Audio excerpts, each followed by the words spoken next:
Assalamualaikum warahmatullahi wabarakatuh. Bismillahirrahmanirrahim. Alhamdulillahi rabbil alamin. Wabihi nasta'inu ala umurid dunya waddin. Wassalatu wassalamu ala ashrafil anbiya'i wal mursalin Sayyidina wa maulana Muhammadin wa ala alihi wa sahabatihi ajma'in.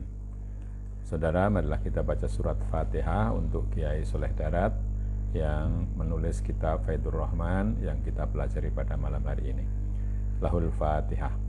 A'udzubillahi minasyaitonirrajim. Bismillahirrahmanirrahim.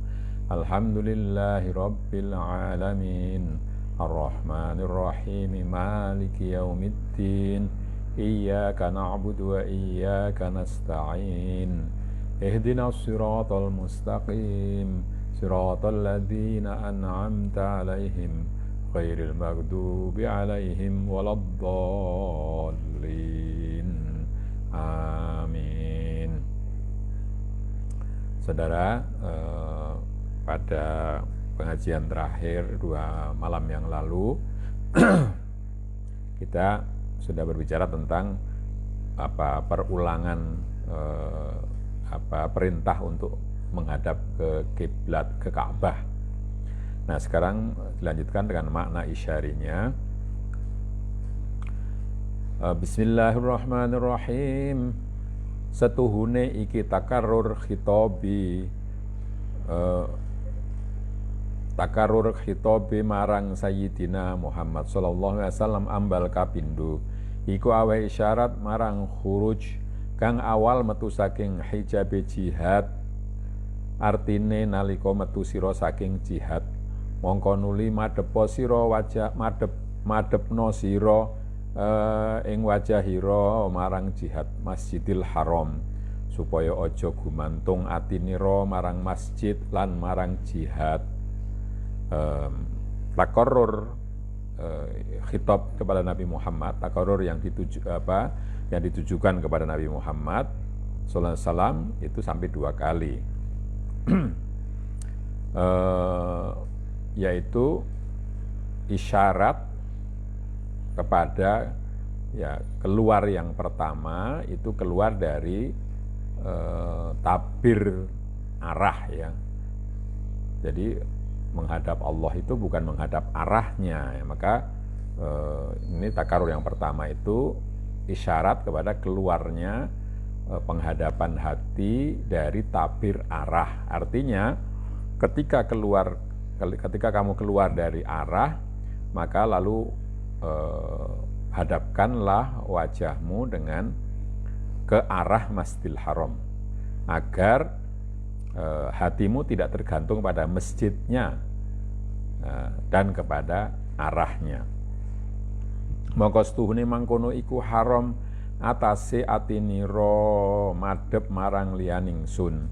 Setuhune madhepira ing iku hak tetep pitulung taufik saking pangeran nira, ora saking makhluk ora. Lan ora ana Allah Subhanahu wa taala iku kelalen hingga gawe ing sira mengkono ora kelawan taufike iku ora. Menghadapmu sesungguhnya yang demikian itu haram atasmu, yakni bahwa kamu menghadap kepada yang bukan aku. Jadi menghadap kepada Masjidil Haramnya tidak boleh, maka lalu keluar dari jihad ke arahnya saja, bukan ke Masjidil Haramnya, supaya tidak menjadi tergantung kepada masjidnya, pada fisiknya. Sesungguhnya menghadapmu itu terjadi karena pertolongan Tuhanmu, bukan karena makhluk. Dan Allah tidak akan lupa untuk memberikan pertolongannya kepada kamu. Dia tidak akan lupa Allah itu. Utawi ayat kang sani iku isyarat marang khuruj sani lan iya iku metu saking wujud. Krana arah netepaken wahdatul wujud, mongko madhepno sira wajhaka ing satrul hana supaya langgeng birobil masjid. Sedangkan ayat yang kedua itu khuruj, perintah keluar yang kedua itu memberikan isyarat keluar dari wujud. Kalau tadi keluar dari jihad, sekarang keluar dari wujud untuk menetapkan atau untuk mengokohkan wahdatul wujud, bahwa wujud itu hanya satu. Maka hadapkanlah wajahmu ke arah fana, ke arah peniadaan diri, sehingga abadi bersama dengan Tuhannya masjid. Jadi mungkin dijelasnya begini, mula-mula kan menghadap ke masjid, lalu kalau pas keluar menghadapnya ke arah masjid saja. Kalau terus setelah itu menghadap arahkan untuk menghadap ke Masjidil Haram. Jadi tiga tingkatan menghadap ke masjid secara fisik. Itu lalu kalau keluar, maksudnya itu keluar dari keadaan fisik, lalu keluar ke arah jihad. Nah, jihad itu keluar juga ke arah yang lebih lagi ke arah fana, ya, ke arah meniadakan diri sendiri. Jadi dalam tingkatan tasawuf mulai meniadakan fisik, lalu meniadakan tadi jihad arah, lalu meniadakan wujud, ya, yang ketiga. Mongko nuli ngendika subhanahu wa ta'ala halimu khotob marang para mukminin fawallu wujuhakum syatrah. Artine sekira-kira ana sira ya mukminin mukim apa musafir, tegese endi-endi tingkahira mukminin padha uga metu saking hijabe utawa metu saking hijab. Maka padha ngadepa sira kabeh ing atinira ing pangerane Masjidil Haram. Saya kira yang kedua ini bukan hijab, ya, jihad saya kira. Utawa pangerane Muhammad. Kemudian Allah berfirman,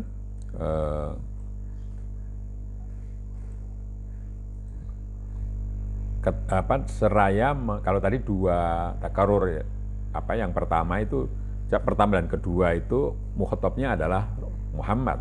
Kalau yang ketiga perulangan perintah untuk menghadap kiblat, yang ketiga itu yang diajak bicara atau diarahkan pembicaraannya kepada kaum mukminin. Maka arahkanlah wajahmu, ya. Artinya kalau kalian wahai mukminin ke dalam keadaan mukim atau musafir, ya, dalam keadaan apapun wahai mukminin, maka apa kau keluar dari hijabnya atau keluar dari jihadnya, maka hadapkanlah hatimu ke arah Tuhan, ke arah Tuhan yang memiliki masjid, ya, atau pangeran atau tuannya Muhammad sallallahu alaihi wasallam.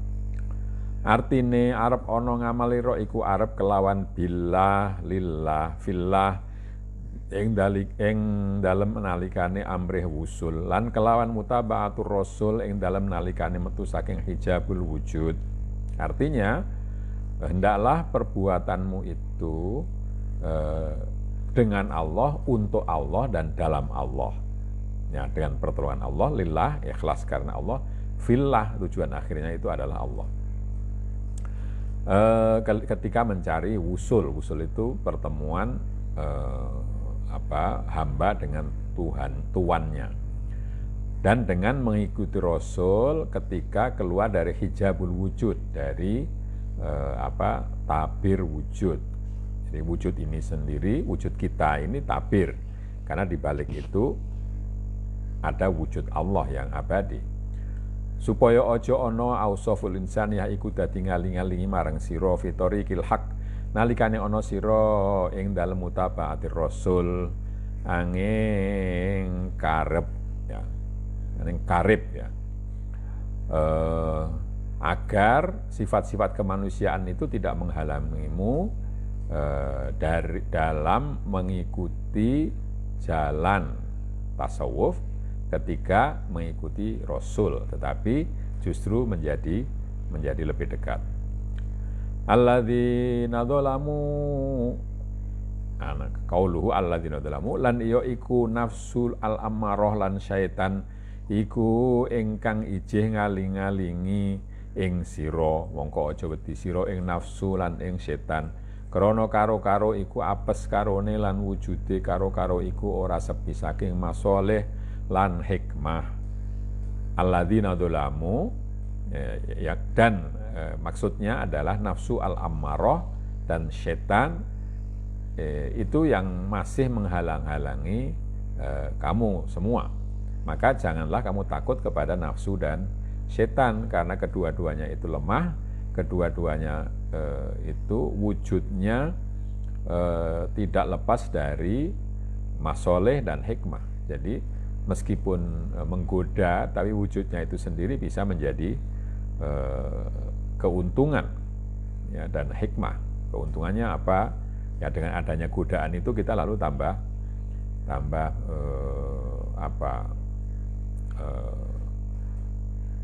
terus mengingat bahwa jalan kita adalah kepada Allah. Kalau ibaratnya kalau orang nyopir menaik kendaraan itu kalau jalannya lurus halus itu malah ngantuk. Maka dibuatlah godaan-godaan atau ceglongan-ceglongan supaya tidak ngantuk begitu. Lan wedya sira ing ingsun artine aja nyentosaaken sira ing makar ingsun ing dalem endi-endi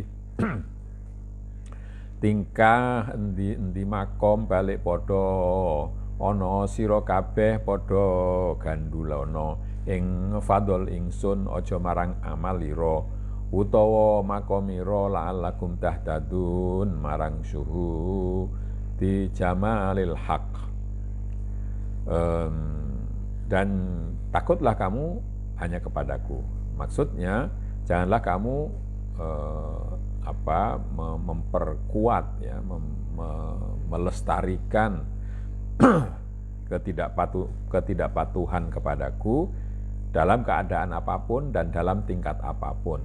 Kadang-kadang orang itu kalau sudah sampai pada tingkat tertentu, pada derajat tertentu, lalu lupa itu kan. Maksudnya itu terus agar selalu diingat bahwa tujuan terakhir itu adalah Allah, bukan pangkat atau derajat itu. Bahkan atau sebaliknya kalian hendaklah selalu bergantung kepada anugerahku. Jangan bergantung kepada perbuatanmu atau makommu atau tingkatan dalam perjalanan sufi itu, agar kalian mendapatkan petunjuk ke arah menyaksikan keindahan Allah yang hak. Ya, ini jadi mungkin ini isyarat yang diberikan oleh hadis Nabi bahwa setan itu masuk ke dalam manusia itu melalui urat darah. Jadi artinya tidak akan berhenti, godaan itu selalu ada karena ada di dalam urat darah kita. Tsumma qala ta'ala kama arsalna fikum rasulan minkum yatslu alaikum ayatina wa yuzakkikum wa yu'allimukumul kitaba wal hikmata wa yu'allimukum ma lam takunu ta'lamun. Kemudian Allah berfirman, oleh ingsun nyampurnaaken ing nikmat marang sira kabeh kelawan sun paringi hidayah marang lakune agamanira kabeh kadidene barang kang wis paring utusan ingsun ing dalem sira kabeh kelawan sawiji rasul ingkang saking bangsanira menungso. Kami menyempurnakan nikmat kami kepada kalian semua dengan cara aku berikan petunjuk ke jalan agama kalian sebagaimana yang telah diajarkan oleh utusanku kepada kalian semua, seorang rasul yang berasal dari bangsa kalian sendiri, ya ini bangsa manusia, bukan malaikat. Lan iya iku Muhammad kang macaaken rasul ing atase sira kabeh macaaken ing pira-pira ayat Quran lan ingkang bersih-bersihaken rasul ing sira kabeh saking i'tiqadi syirik lan ingkang murui rasul ing sira kabeh ing kitab Quran. Rasul itu adalah Muhammad yang membacakan kepada kalian beberapa ayat Al-Quran serta membersihkan kalian semua dari i'tikad, dari keyakinan yang syirik, dan yang mengajari kalian kitab Quran. Lan murui pira-pira hikmah, lan murui rasul ing sira kabeh ing pira-pira ngelmu kang durung tau weruh sira ing iku ngelmu. Kaya kabare kaum dihen-dihen lan kisah ambiya lan akhbar kang bakal teko, dan juga mengajari kalian beberapa hikmah, beberapa kebijaksanaan, dan mengajari kalian berbagai macam ilmu yang belum pernah kalian ketahui sebelumnya, seperti kabar atau cerita-cerita tentang orang-orang terdahulu, para nabi terdahulu, dan kabar mengenai apa yang akan terjadi di masa depan. Makna al-isyari, setuhune ingsun angutus ing dalem awak ira rasul kang metu saking awak ira, lan iya iku sirrul insani, mongko utawi sirrul insani iku anggon-anggone kaya rasul saking Allah kang ngemot apa sir ing pira-pira risalatullah kelawan nampani nurul faidil ilahil wariti minal haq. Sesungguhnya aku telah mengutus di dalam dirimu sendiri, di dalam tubuhmu sendiri itu seorang utusan yang keluar dari tubuhmu itu sendiri, yaitu sir al-insani, atau hati yang paling dalam, hati manusia yang paling dalam. Sir insani itu kedudukannya atau fungsinya seperti rasul dari Allah Subhanahu wa taala kepada umat. Jadi di dalam diri kita ada sir yang berperan sebagaimana Nabi Muhammad membersihkan, membaca kitab dan seterusnya kepada umatnya. Sir itu mencakup risalatullah dengan misi dari Allah, dengan mendapatkan, dengan menerima limpahan cahaya ilahi yang berasal dari Tuhan yang hak. Utawi sir ing dalem luwangane jasad manungsa iku anggon-anggone kaya damar ingkang ana ing dalem jlupake kalbu, iku uceng ingkang nampani nurullah tatkalane tajalli nurur rububiyah. Ya, sir di dalam lubang tubuh manusia itu kalau diperumpama itu seperti tempatnya lampu di dalam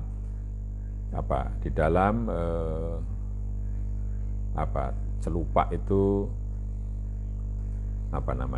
ya tempat menaruh lampu ya.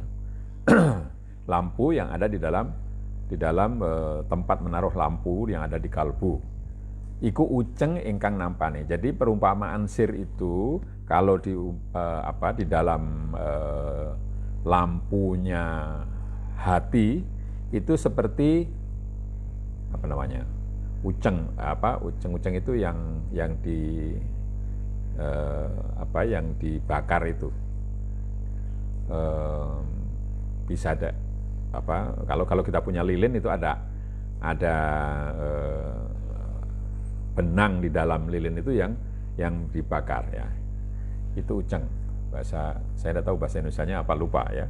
Jadi uceng yang menerima cahaya Allah ketika terjadi ketika Allah bertajalli, ketika Allah menampak di dalam cahaya ketuhanan. Jadi ibaratnya lampu, sir itu adalah bagian yang menyala itu, yang menerima cahaya dari tajalli Allah, dari menampaknya Allah. Semono uga iku nalikane wis bersih lengane roh saking nasun nafsaniyah kadauratil semono uga iku nalikane wis bersih lengane roh saking narunasin nafsaniyah kadarotil jasmaniyah, saya kira ini. Demikian juga itu bersih hatinya, ya. Itu terjadi ketika hati roh, ketika minyaknya roh itu telah bersih dari kotoran api nafsu jasmani manusia. Jadi mungkin yang saya pahami dari kata-kata ini adalah bahwa tadi yang menyala dari lampu itu dia sendiri menerima cahaya, dan kalau itu akan tambah lagi kalau minyaknya itu pun bersih dari kotoran nafsu jasmaniyah. Jadi sangat bersih. Sangat terang. Lan nalikane wis mati narus syahwatiyah al hayawaniyah, mongko dadi mencorong fatilatus sir, ya. Dan demikian juga kalau api syahwat hewani, kalau tadi kan api nafsu manusiawi, kalau itu sudah mati maka menjadi terang, maka menjadi lebih jernih lagi minyaknya, dan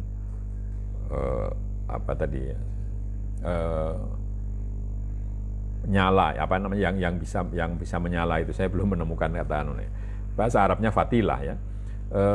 Dalam bahasa Jawanya uceng tadi itu kalau api syahwat sudah mati itu lebih berkilauan lagi, ujung dari lampu sir tadi. Tegese ujenge sir kelawan nure narul ilahiyah. Maksudnya api sir itu akan menjadi lebih terang karena cahaya ilahi. Mongko dadi padang celupake kolbu ka'annaha kaukabun durri yuqadu min syajaratin mubarakatin zaitunatil la syarqiyyati wala gharbiyatil asbah. La syarqiyatil arwahi wala gharbiyatil asbah. Jadi dengan demikian lalu tempat lampunya hati itu menjadi terang sekali seperti bintang duri, ya. Bintang duri itu bintang yang sangat terang yang dinyalakan dari kayu yang diberkati, yaitu kayu zaitun yang diberkati, yang tidak miring ke timurnya roh dan tidak ke baratnya asbah. Kalau asbah itu bayangan. Jadi itu ada di tengah, karena kalau ke timur berarti dia nanti dekat kepada arwah, kalau ke barat itu kepada bayang-bayang. Tidak, tapi ada di tengah-tengah karena menghadap kepada Allah. Lan iyo iku kalimatut thayyibah. Ya, tengah itu maksudnya adalah kalimah thayyibah. Kata-kata yang bagus dalam penyebutan Allah. Parek lengane roh ing yen to mencorong padang senajan durung kegepok nare nurullah. Nar ala nurir ruhaniyah yahdillahu linurihi may yasha'u wa huwas sir.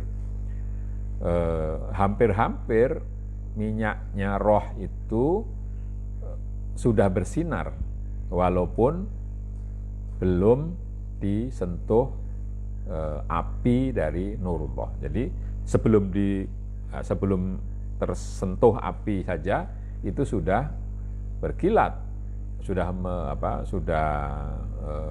cemerlang apalagi kalau disentuh itu. Jadi itu adalah api di atas cahaya rohaniyah yang Allah akan menunjukkan kepada cahayanya siapapun yang dikehendakinya. Maksudnya adalah sir, ya, inti hati dari orang yang dikehendakinya. Ya, ini memang agak sulit karena sekarang orang sudah pakai listrik, ya. Ini gambarannya masih gambaran suluh zaman dulu yang ada itunya, ya, yang ada yang ada benangnya, benang yang yang bagian bawahnya masuk ke dalam minyak, bagian atasnya sumbu, ya, sumbu kalau bahasa saya. Ya, sumbunya, ya, sumbu. Ya. Jadi sumbu api, sumbu lampu itu tadi sumbunya sendiri sudah bersih, minyaknya juga bersih, lalu mendapatkan cahaya dari Allah. Sifatnya Rasul sir kang nuturi lan macaaken marang zahiri jasadil insan lan batinil insani lan iya iku zaitur ruh lan zujajatul qalbi lan hawasul khams den wacaaken pira-pira ayatillah lan bersih-bersih Rasul sir ing jasad al insani zahiran wa batinan saking sifat madmumah. Sifat dari Rasul sir yang diserupakan sebagai Rasul itu adalah menasehati dan membacakan kepada jasad dohir manusia dan batinnya, kepada jasad manusia yang bersifat dohir maupun batin, yaitu zaitur ruh, minyak dari roh, lan zujajatul qalbi, dan kacanya hati, serta panca indera, dibacakan dengan berbagai macam ayat Allah dan dibersih. Dan sifat dari sir itu adalah membersihkan jasad manusia baik lahir maupun batin dari sifat-sifat yang tercela. Lan nuli murui Rasul sir apa kadare duyanane ing dalem oleh Arab nampani atur naril uluhi narul ilahiyah lan ya iku kitabullah kalamul qadim. Kemudian sir itu mengajari